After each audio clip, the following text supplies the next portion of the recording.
Hi, everybody. Welcome back. Excited to talk about build to rent communities. Want to first introduce myself as the host and then turn it over to Andy and Derek to talk, really dig into build to rent.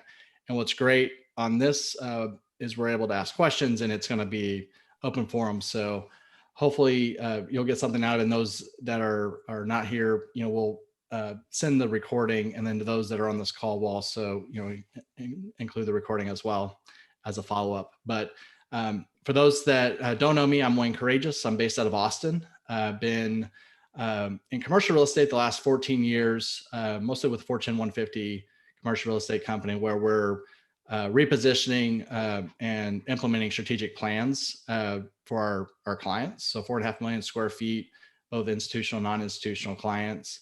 I've done a lot of repositioning, over $60 million in strategic plan implementation. And really back in 2019 had this desire to start our own multifamily investment group. There in the picture in the bottom left is my daughter, Lily. She is 8, Emma is 6.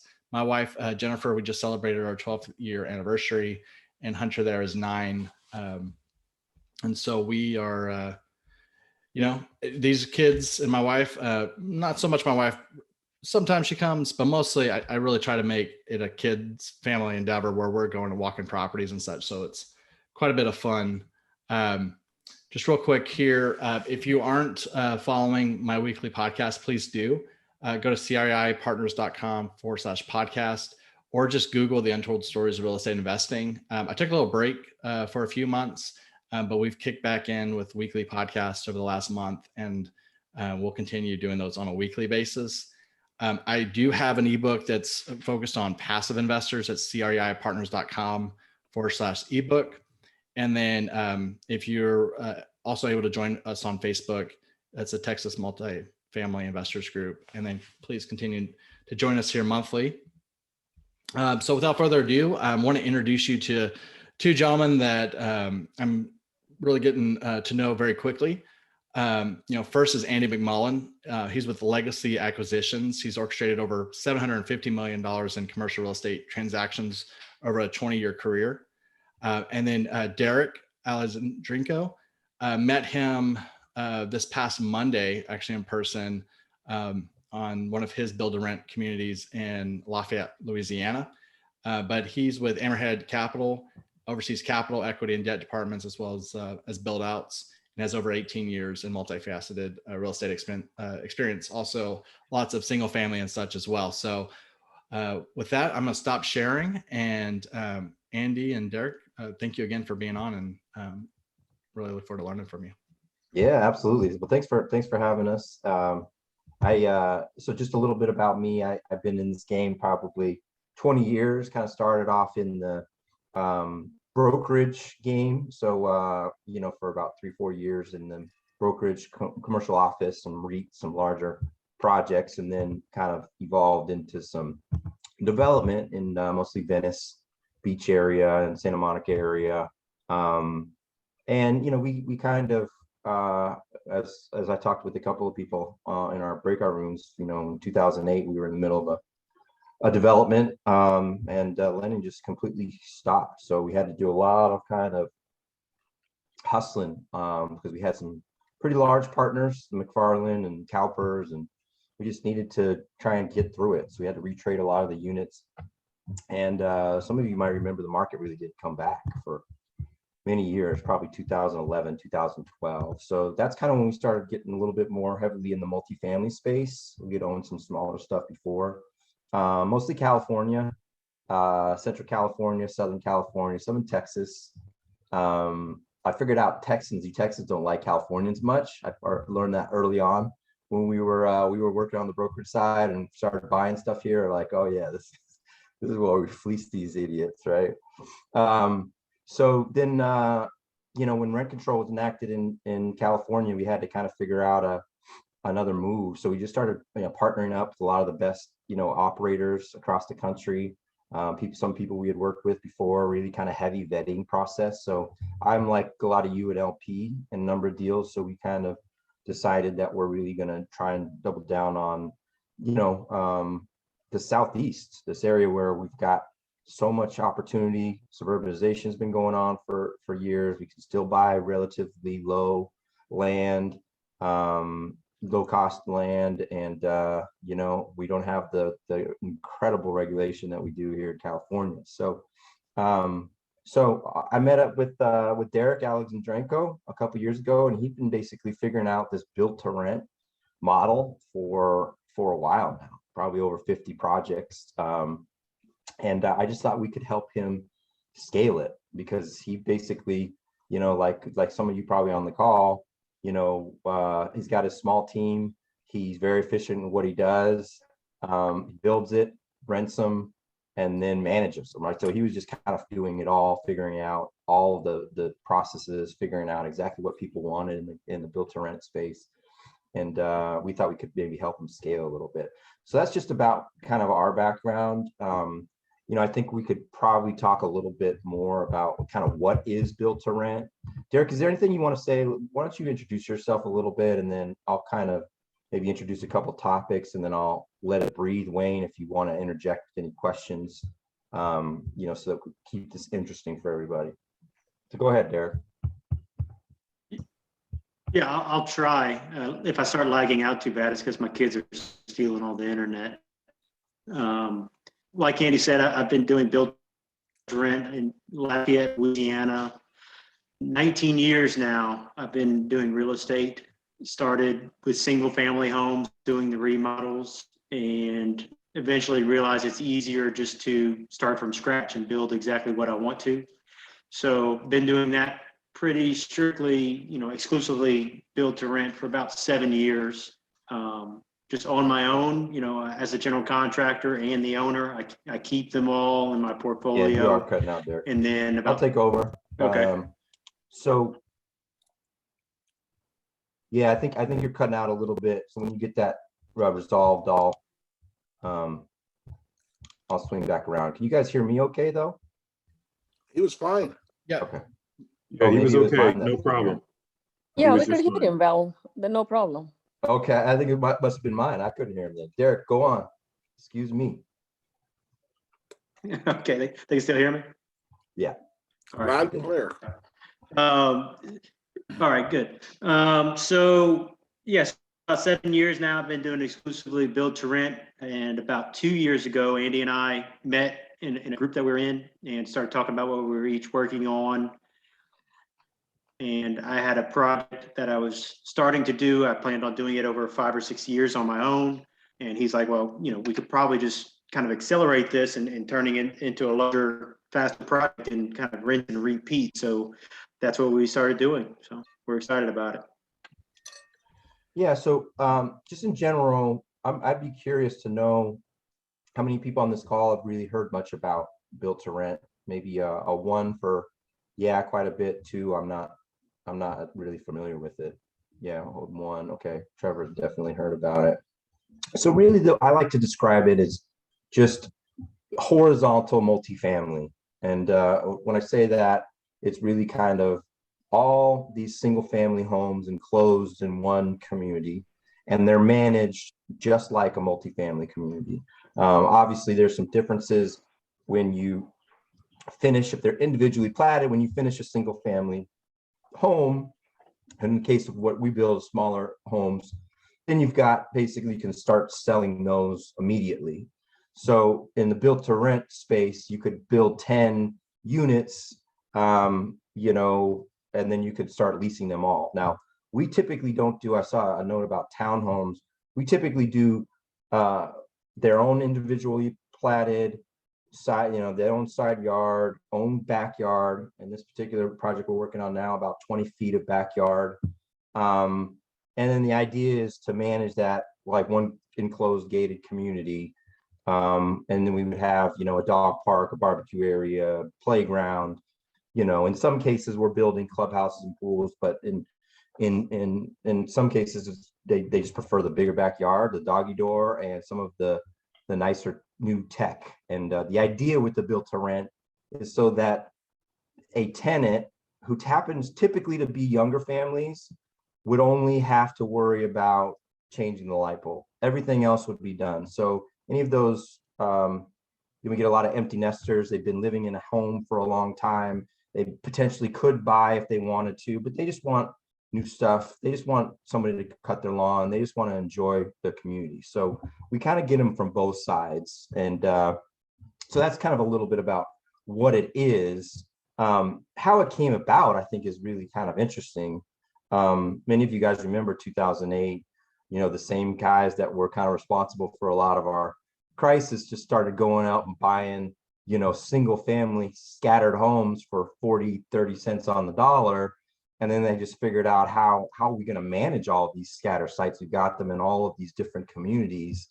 And so people like Blackstone, which eventually turned into Invitation Homes, would just buy, I think Invitation Homes probably has about 80,000 homes now, 80,000 units really, because some of them are townhomes, some multifamily, but they were just basically scattered. So they had to figure out these efficiencies. Then in about 2015, 2016, really maybe 2017 is kind of when it really hit, where it started to make sense now for us to build, Wall Street money to come in, build these projects to rent now, because they're basically looking for yield, right? So if they're representing a pension fund, they need to have the bond returns are so low, the stock market prices are so risky. How can they do that? Well, they're not good at finding stuff, but they can let little developers like us build them, and then they can increase rents, right? With huge growth, and then efficiencies on the expenses. So that's kind of how it started. And then they figured, hey, why are we doing that? Why don't we just build them right next to each other? And now we can collect the appreciation on the homes and the appreciation on the rent growth. So Wayne, was there anything specific? I want to let it breathe and see if there's anything you wanted to talk about, just globally or with specifics on our projects. Yeah, I think it's good from a standpoint of the basics. What is build to rent? One thing I like about build to rent is the fact that there's multiple exit options, right? I'm pretty risk averse. Most of the people that know me on this call know it takes me a little longer to find that investment. I'm not in an investment every single month and all. And I'm definitely not building new multifamily because, as we all know, the cycles of real estate, right now everything is booming, but you get caught up in a bad cycle with a new development. It's not the best. So what I like about this, so if you can go into more about sort of that safety of, from a risk standpoint of, hey, this is raw land. The property I saw in Lafayette, it's raw land, but yet, and then maybe this is more of a Derek question too, is, as you're building and say the market goes south, you're still okay because you don't have 30 units to still build. You can stop and sell off. And so with all that said, could you go more onto how this, from a risk standpoint, is more attractive than, say, building a traditional multifamily new build, which in my investment profile doesn't work? Yeah, and I'll let Derek kind of dig into it a little bit, but I will say this. When we're underwriting these projects, we've got our plan A, which is typically to build all of so in this case that Wayne was referring to, it's 98 units. We've got about 6 done, and then we've got another 2 maybe in the next couple of weeks. And so we kind of have a little bit of an unfair advantage on that one because we kind of know where we can rent those 6 units. But let's just say that we had supply chain issues again, like we did earlier in the year. We were underwriting, we had, supply chain issues. I think the cost per 1,000 foot board for lumber was like $1,500, $1,600. Now it's kind of fluctuating that 4 to 6.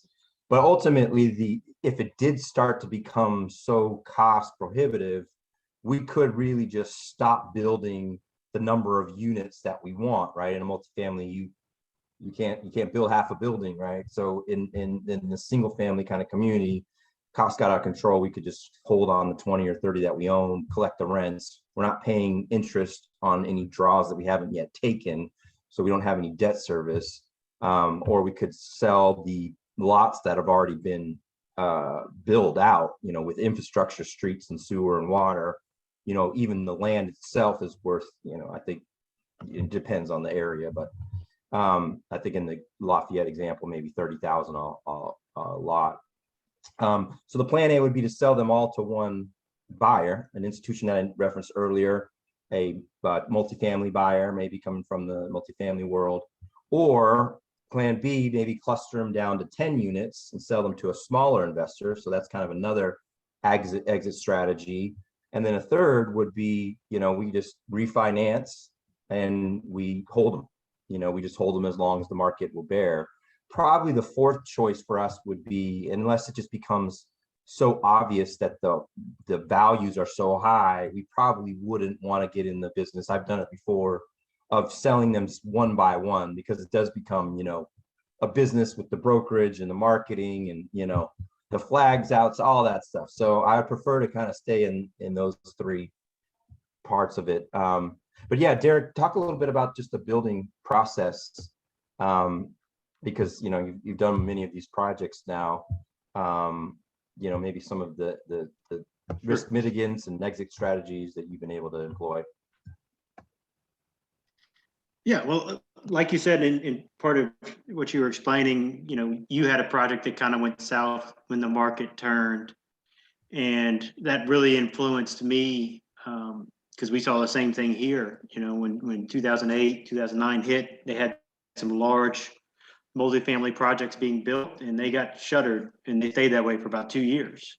So I could just imagine being one of those investors, on that project. That'd be a nightmare.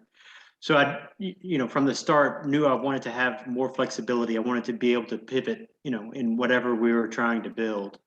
So, that's how we kind of came up with these smaller units. They're on individual tracks. The most time-consuming and riskiest part of what we do is really the entitlement phase, which is where we just have this raw land and we're trying to get through the government and the engineering and surveying to cut all that red tape to turn it into, get permission basically to build on it, what we want to build. Because there's a lot of outside influences.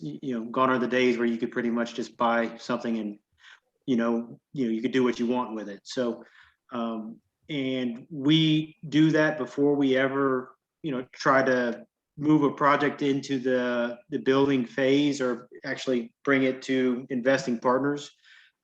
So once we get to that, we already have it a prepackaged deal that's pretty much ready to be built.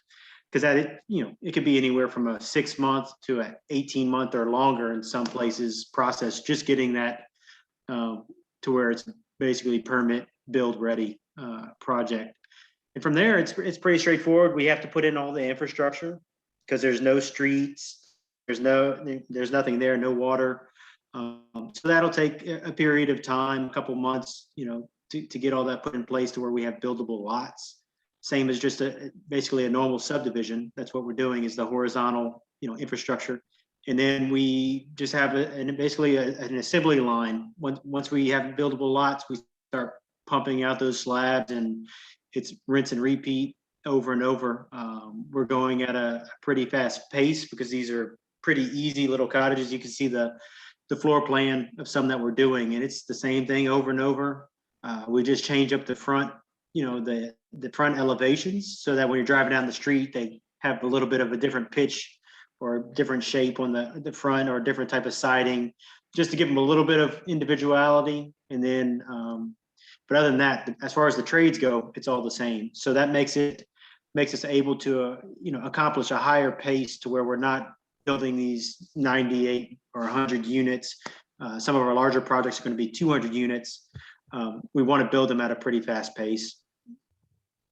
Yeah, the reason I showed these slides is I just think it's so interesting. Derek spent years kind of figuring out what was marketable, what the residents wanted, right? He and his family were kind of managing a lot of the units. So you can see my wife loves them because she loves the shiplap. You can kind of have the HGTV feel.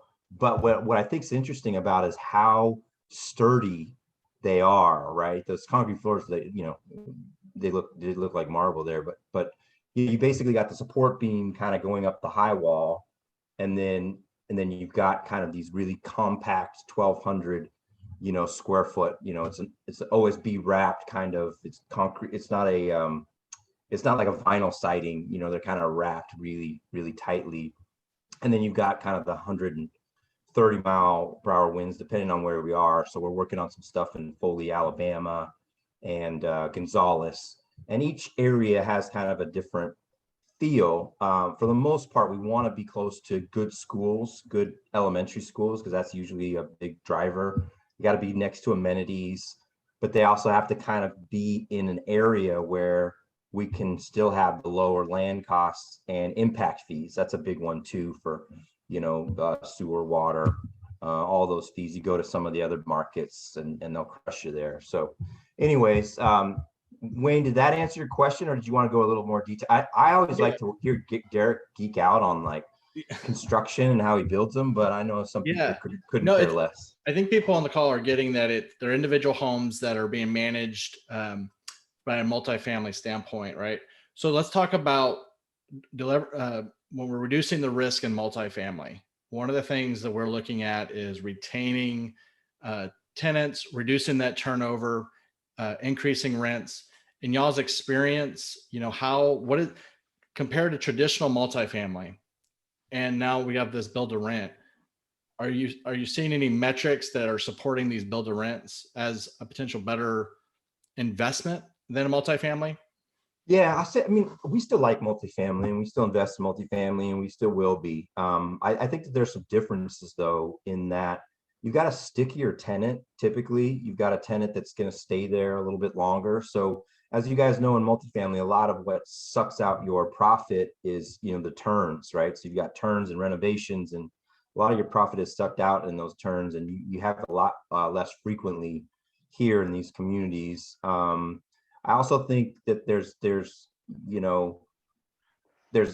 we already mentioned the advantage of being able to build them and market them right away. I think the expense ratios are a huge, these are newer. So average expense ratios on these built to rent are in that 29 to 33%, right? I always like to have it a little bit more because we never know where supplies are going to be. So we're trying to market ours are in that mid to high 30s.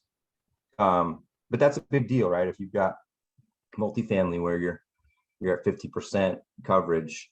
And then I just think in general, suburbanization has been going on for a while. I think with COVID, it did accelerate it. It did kind of shine a light on the fact that, hey, look, people are willing to pay more for their own backyard and their own space and maybe the suburbs. And it's interesting. I think what we're seeing kind of with rents is, yes, there's supply issues, but I think what we're really seeing is maybe even aside from what the Fed tried to do in pouring millions of dollars into the market, is that we're kind of seeing a lot of people from the big cities gravitate to some of these, secondary and tertiary markets. And so those we're seeing in San Francisco coming down to San Diego, right? Like they could pay those huge rents, or they could pay those prices. And so of course, in some of these nicer areas, even in San Diego, they're bumping up. So I think I was talking with, I think it was Joe earlier about some of his properties in Austin. And, if you're in that 15 to 1700 range, which is a lot where we are, you're going to get those people that could pay another MSA 18 or 2000, right? And so that's constantly pushing up rents. And then the fact that there's just not a lot of supply anywhere. Lafayette, for a market that we're at in Foley, Alabama, and Gonzales, these are kind of all markets where there's some industry and growth and a pretty balanced market. But just those are some of the comparisons on kind of a practical level. Derek, did I miss any there? Multifamily kind of comparisons with what we're building in the built to rent. No, I think that's good. We basically try to align as much as we can with the multifamily, but our main benefit, again, is just pulling them apart. So, no people above you or below you. You're not going up 2 or 3 flights of stairs. You have your own yard space. And then we're also capturing people that are, moving out of those subdivisions, whether they're downsizing, just tired of upkeep or new to town, but want to have their own personal space. So we really get to capture both of those segments. Yeah. Hey Wayne, guys, did that answer your question on that one? it did. And I'm going to show one more thing, and then I'd like to open it up to those on the call. More information on the Lafayette. I'm not, from this standpoint, we're really just trying to really help everybody understand what build to rent is. And then they'll definitely, I'll send out Derek and Andy's info, and then I'm going to do a webinar on it next week as we're raising capital. But for this, I want to show, I'm going to show a slide that, because this is another thing I want to hit on. Are y'all seeing? Yeah. Y'all, Our guests, is that what you're? yeah, I'm trying to get to have. I don't know what to do here. Stop share. Yeah, I'm just going to share my desktop here. Well, here we go. Y'all seeing that? Okay, so I want to talk about this, and then I'll want to ask. I think this is another important aspect. So one of the things that we all love about multifamily, and to Andy's point, we're still very, multifamily, and for me, it's a medium risk value, especially the value add, right? And we've talked a lot about already about multifamily and why I personally like it as an investment. When we're starting to build into like new multifamily, new properties, and you get into opportunistic. Now there's higher risk, higher returns, right? But there's also, the cash flow doesn't, it could take 3-4 years before that property is fully developed, right? So that's why there's more opportunistic. But at the end, it's an equity play. So one thing I want to talk about here is I would say, and correct me if I'm wrong, Andy and Derek, but this is sort of like bordering that value add opportunistic, right? And a little closer of a less risky opportunity. Now there's risk in everything, right? But when you think about it from a cash flow standpoint, I'm all about cash flow. And as you build these units, as Derek has built these units, and when I went there on this past Monday, 6 of the units have already been built and leased, right? And so every time there's a unit that comes available, there's cash flow. There's more cash flow. It sounds like 2 more units, et cetera, keep cash flowing. Whereas when you have a new development, you're not really knowing what 2-3 years will bring as far as rents, as far as occupancy, because the market can completely change. So for these, can y'all go into about how the cash flow typically is structured on a build to rent? It doesn't have to be at this Lafayette, but just in general.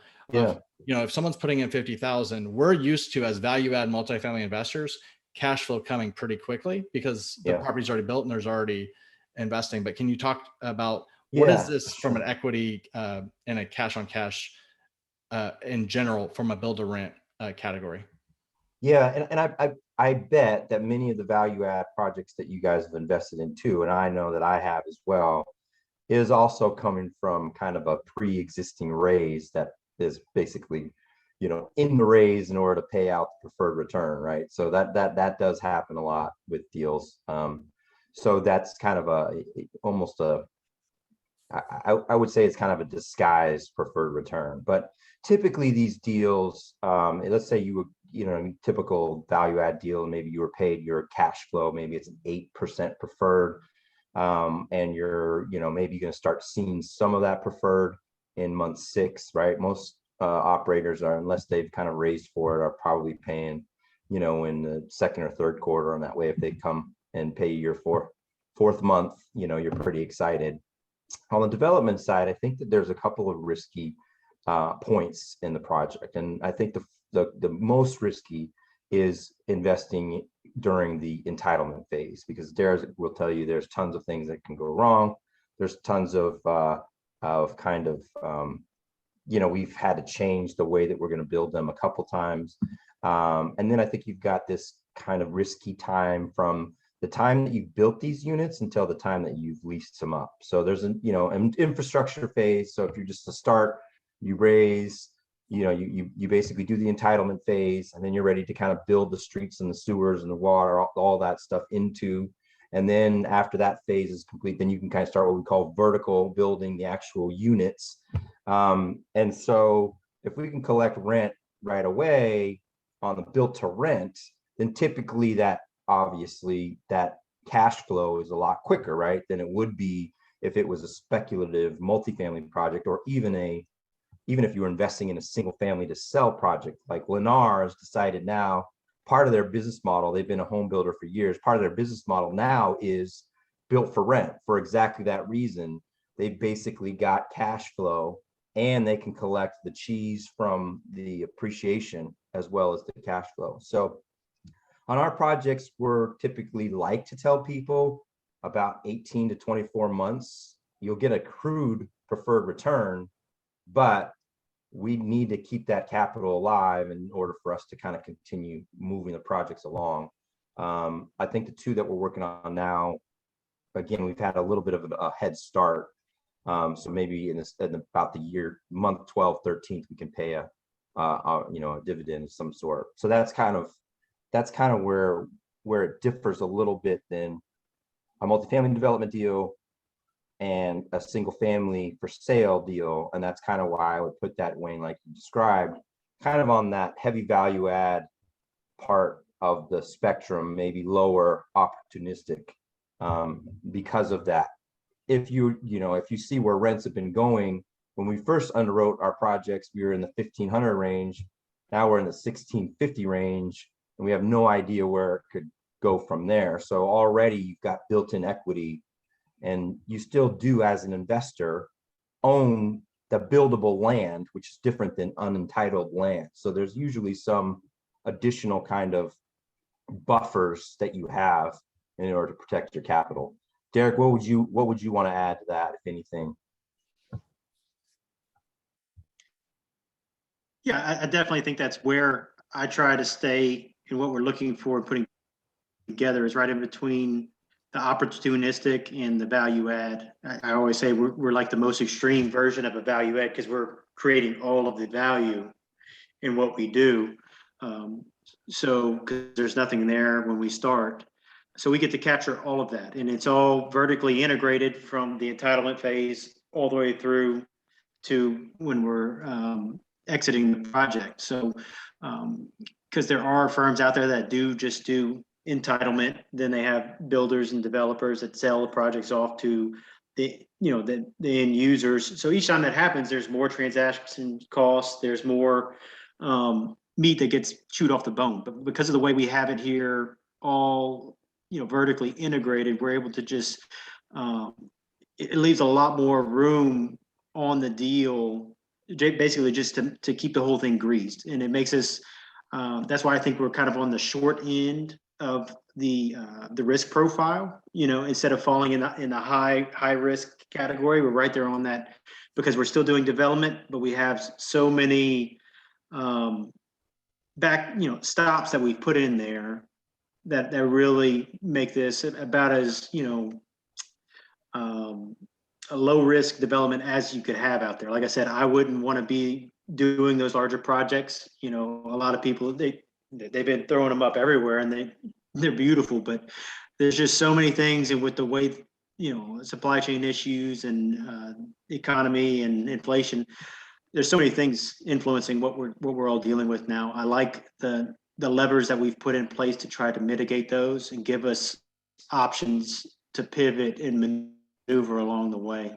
Really put us kind of in that sweet spot between, I think, the value add and the getting portion of that high return to a little bit of the lower risk. Yeah, Wayne, there's risk in all these projects in how quickly you can build too, right? Where, if Derek can do 10 a month, that's great. We've got to underwrite at 6 a month. But let's say we do have supply chain issues, right? We can't get our appliances, or we can't get lumber.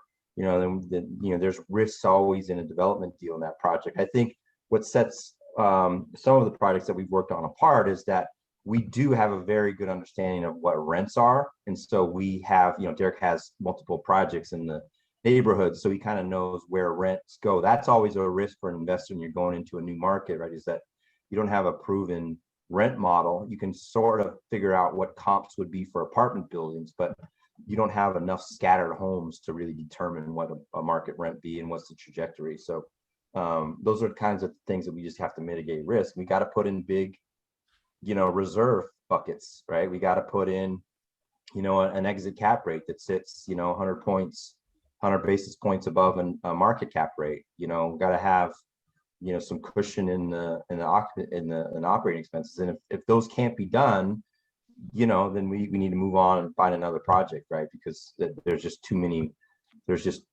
there is those kind of inherent risk in a development project.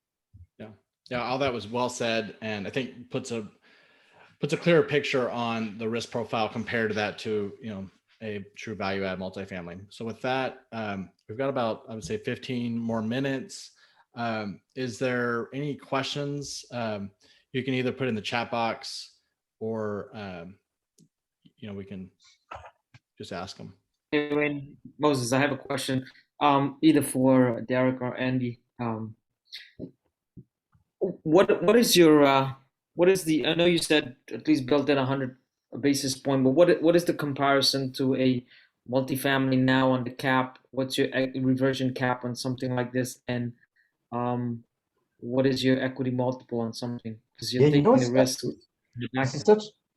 Sorry, I didn't mean to interrupt, Moses. I thought you were finished. Go ahead. No, yeah, I said, and what's the average equity multiple on a deal like this? Yeah. It's such an interesting conversation to have right now because I'm seeing a lot in the LP deals that I'm investing in. And a lot of the sellers are saying now, in Austin, for instance, you would see a lot of kind of operators saying, hey, I don't really care about the exit cap so much now because I'm buying something that's basically going to have inflated rents throughout the term. And so I'm collecting all of that additional NOI that even if I do have a cap rate that goes up and the values go down a little bit, I've still already collected that cheese in the middle of, all of the excess NOI. And so a lot of guys I'm seeing now, instead of doing, 20 basis points a year for exit cap rate above the entry cap rate, or I shouldn't say the entry, but the market cap rate. Now I'm seeing a lot of guys doing 5 or 10 basis points a year because they say, hey, look, even if it does go, cap rates go up, I don't care because I've already made more on my NOI and up increased value, right? So to answer your question, Moses, on even apartment buildings, I would like to be in that 100 basis points for 5-year deal. That's harder and harder to achieve, right? Certainly if you're investing in Austin, you're probably not seeing that. If you're investing in Phoenix, you're not seeing that. But Austin's an example, right? Depending on the areas, there has been some rent dips, not major rent dips, and always comes up at 10 or 11 the next year, but there's some volatility. So anyways, I think that I think overall, I want to try and stay in that kind of 50 to 100 basis points. And the IRR, the equity multiple should be a little bit higher because you're taking more risk as a development, right? So we might take out to the market if we're in a multifamily deal in that 15 to 18% IRR. If we're going out to, for a development deal, we want to make sure we have a really conservatively underwritten deal that's 18 plus. So a multiple would be, 2 times, maybe it's 20%, maybe 2 times multiple over 5 years. I'll say in this deal, we just decided to go in one of our deals in Louisiana, we just decided to go out. Let's go out with where we were before rent went crazy. So let's go out to where we were in the 1,500, per month rent. And let's market that and see if we can still achieve, 18% IRR. If rents come back down from where they are at 1,650, then great, we can still execute our plan. So I think you want to be a little bit more, I think you want to get a little more for your risk on a development deal, Moses. But I also think that what you're seeing in these LP deals, you're not seeing those risk mitigants, you're not seeing the growth that's 2 and 3%. And in some cases you're seeing, operators that are underfunding the reserves, underfunding the raise, right? So it's a lot tighter.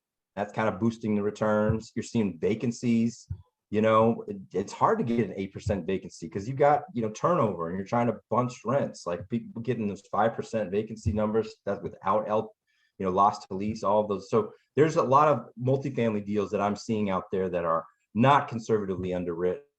And it's really tough to get them the 15% IRR.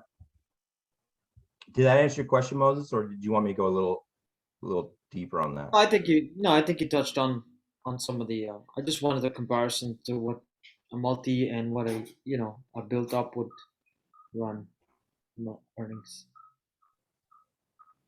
And I think in general, I'm in most of the LP deals that I'm doing, I'm looking at the jockey first, figuring out how many times have they done this, when have they fallen on their face, and how do they take care of it, right? And then I'm kind of looking at the numbers, right? So I think what happens is we get caught up a lot in this kind of like people are talking about like interest rates, they're up a quarter, or, at the end of the day, if you've got leverage and your tenants are paying your rent, are you really need to focus in on, 20 basis points here or there? I think we got to look at the big picture, all the ways that there is to create wealth in real estate. Sounds good. Thanks, Moses, for asking that question. Any other questions? We definitely have some time if anyone has questions on build to rent. They're like, get us out of here, man. Let's get in some breakout rooms. No, we'll be closing up. So it's past 8 here. Got it. Hey, Wayne, I'll ask one more. Sure. How is the debt structured? How is the debt structured in something like this? If you did had to go, the market went sour and you had to sell off or stop building, how is the debt structure on it? Would the lender allow you to sell off, undeveloped? Yeah, it's a great question. So the way we went on this one was kind of a in most developments, you kind of have a tiered process. You've got, you're going to get draws. So you're going to build out 10 units and you get another for another 10 units, et cetera, et cetera. So in this particular case, our first deal is with the community bank. So, rates like 4.5%, IO for 2 years, I think. 20-year amortization, which sucks, right? If you're going to stay in it for a while. And we have to sign on the loan. So that's not it's a decent rate, but we got to, it's a recourse loan, right? So a lot of the community banks are kind of where you would have to go on the build to rent. Now there's also bridge lenders that once we do get through those for all the infrastructure and through the first 10 units, then we can trade out of that into a bridge loan. And a bridge loan would be somewhere in that 5.25 to 5.5, 3 years, interest only, 30-year amortization period, right? So now you got some real cash flow opportunities, and it's non-recourse. So we're not exposed there personally. So that's kind of where we're looking at. But to answer your question, yeah, each home is individually platted. So if we wanted to refi out of each, let's say we ran into some trouble, we want to sell 5 of however many, we can do that per this loan. So in some cases you might have a portfolio loan where it's really difficult to do that. That's not the case for this project. And then, and is it typical once you do your construction loan, to your point, but once it's stabilized on these build to rents, are you refinancing into traditional, Fannie and Freddie type loans?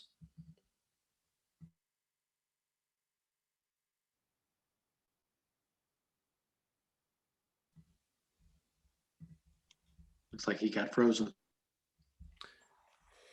I got a question for Derek. Derek, what is your for an investor? Let's say an investor invests. Andy was talking about a 5-year 20%, 18%, 20% IRR. Is there an exit strategy for an investor at 5 years? Yeah, this is an individual project, so it's just a syndicate. It's a one-time project. So we plan on this one because we are already in the development phase. We're breaking ground basically on the infrastructure, starting to work on streets and things of that nature. We expect to probably have a lot of interest while we might be at 50 homes and really be getting approached just because of unless there's something drastic that happens in the market, because we had one in our same market here that had multiple offers when it went on for sale earlier this year. So we don't expect to hold it longer than we need to. This is kind of our springboard for the other ones that we have.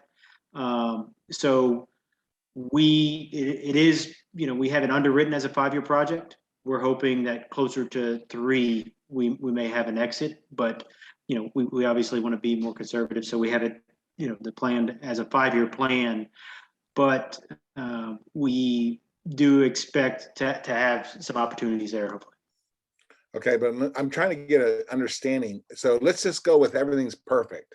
Let's say in 3 to 5 years, you reach your exit. What's that exit look like for an investor? What are you selling it to another large institution? Are you going to sell the individual homes to individual buyers? I mean, right. What is that? What's the exit look like? Most likely exit is to an institutional investor or another multifamily investment company. Okay. So, and what's the cost per square foot to build in those areas? I mean, I'd imagine, because you're not in the major metropolitan areas like Austin, which your dollar to square foot build is probably $250 to $300 a square foot. What's your average cost per square foot to build? Yeah, we're under 100. Okay. Where we are. Yeah, so that's a big difference in where we play and why we're able to make this work. It's just the type of construction that we do, the way we're building them, and they're nice. You saw the pictures, but they're still cookie cutter. They're quality, but we also engineer them to certain dimensions to where we're economically using the lumber. We're eliminating laminated beams when we don't need them. All those types of things that really get our costs down, and when you multiply it times 100 units, it really makes a big difference. So those things really make the wheels turn on this type of project.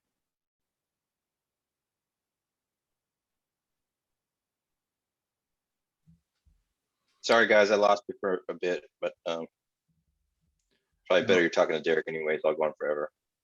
No, it's good, Joe. I was asking great questions. I think again, we've mentioned selling off single family and build to rent. That is an exit option, but that is not the ideal. That's like worst case. Multifamily investors are viewing this as the new multifamily class.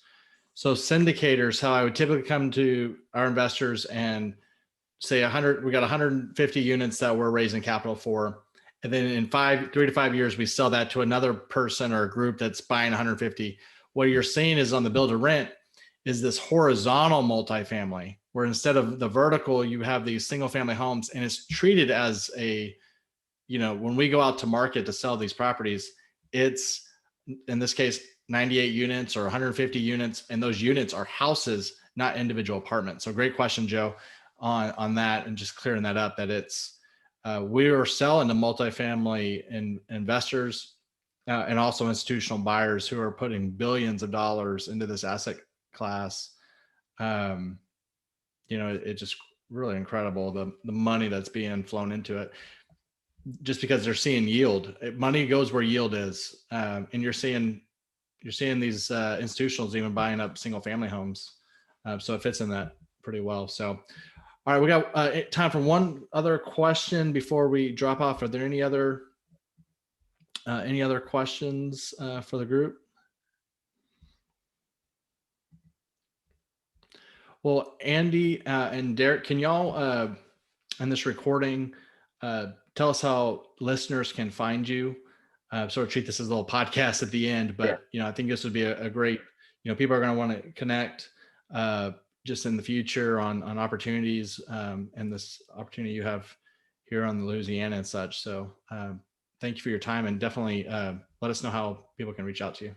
Yeah, well, Derek doesn't like to be really touched, so you guys can just come through me. No, he's if anybody goes to Louisiana, he'll put you up himself.